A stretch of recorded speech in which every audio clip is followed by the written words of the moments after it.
今天我们来做一个红豆稀饭，准备的材料就是一些大米和一些红豆。那大米呢，我们家是3个人的量，那么像我这样大的碗的话呢，我就是用了个1/3的量，然后呢再加一些红豆，红豆呢也是它的1/3就可以了。如果喜欢吃的话，多放一些也可以。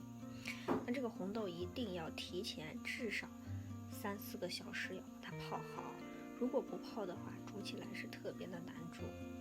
那等一下呢，我就给大家来展示一下制作过程。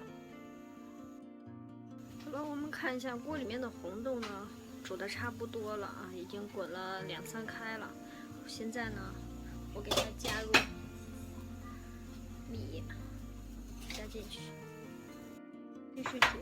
这个煮呢，一定要用小火煮，小火啊，我开的比较小一些，让它慢慢的煮。这个呢就不着急了，我们现在呢做其他的东西。